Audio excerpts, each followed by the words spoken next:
I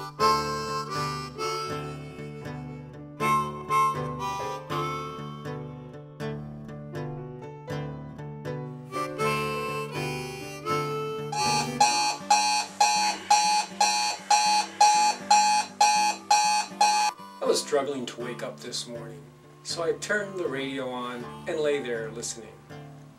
It was talk radio. It was right-wing talk radio, and I was too damn tired to change the station.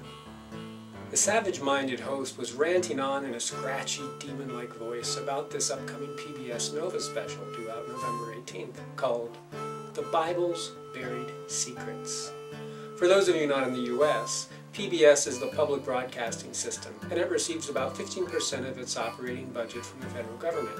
It has been long a target of social and fiscal conservatives for not pandering to what they want to hear. And because there are tax dollars involved, even when so little, specials like this tend to be extra controversial. And in the last week, conservative talk shows and mailing lists have been in high gear about this 2-hour Nova special that takes the Bible seriously. So what's the scoop? This special will provide a non-pandering overview of biblical archaeology and scholarship. It could very well lead contemplative viewers toward a moderate, non-literal interpretation of Scripture. And it focuses on how monotheism came to be. Now, this biblically based factoid may shock those of you who get your news from AM talk radio, but archaeological and biblical scholarship strongly suggests that at one time, many Israelites, like neighboring peoples, believed that their God, Yahweh, had a wife, the Queen of Heaven. They built poles in her honor in the Holy Land. Seest thou not what they do in the cities of Judah and in the streets of Jerusalem? The children gather wood, and the fathers kindle the fire, and the women knead their dough to make cakes to the Queen of Heaven, and to pour out drink offerings unto other gods, that they may provoke me to anger. Her name was Asherah, and by all accounts she was a goodly goddess. No doubt she came from a goodly family, and like all goddesses, she was probably rather good-looking. But for reasons that can only be surmised, their relationship soured, and they parted company.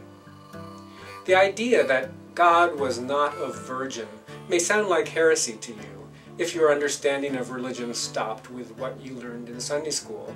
But the three Abrahamic religions, Judaism, Islam, and Christianity, are rooted in polytheism.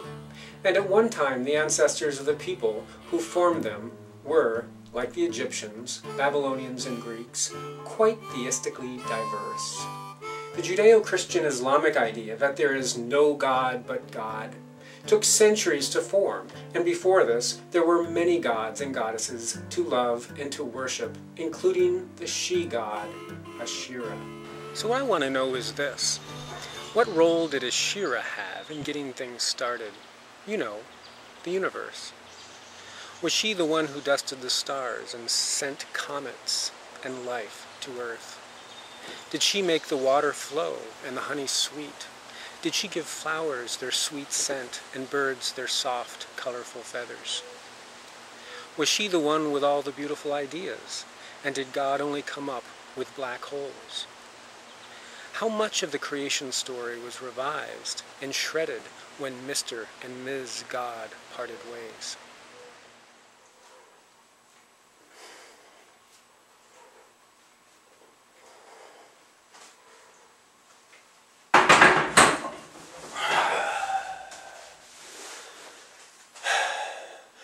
The three big remaining monotheistic religions we live with today, Judaism, Christianity, and Islam, are all highly paternalistic, and so are their societies.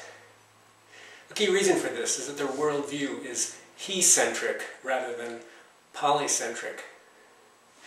Monotheism's success stems from this set of masculine values and traits, those we associate with omnipotent strength, and war, or omniscient authority, like a plantation's master. What these three big monotheistic religions seriously lack is a woman's touch, and so do the cultures that sprang from them. The second thing I want to know is, why did they separate? Was she fooling around with Apollo, or was he fooling around with Apollo? Infidelity and God go together like gods and infidels. It probably wasn't smart if they both were all-knowing. Honey, you have Aphrodite's silver lipstick on your flowing white gown again. Please tell her that it is so much not her color. Or maybe it was irreconcilable differences. I can see them now. But God, Ashura says, you used to be great and all, but ever since the 6th day, the magic just hasn't been the same.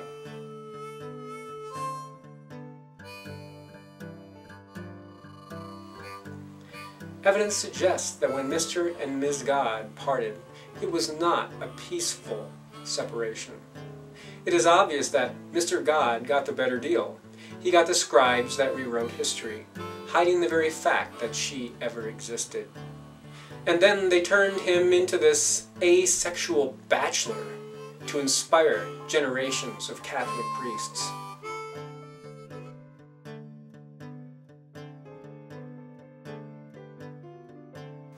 Thank Ashura for PBS.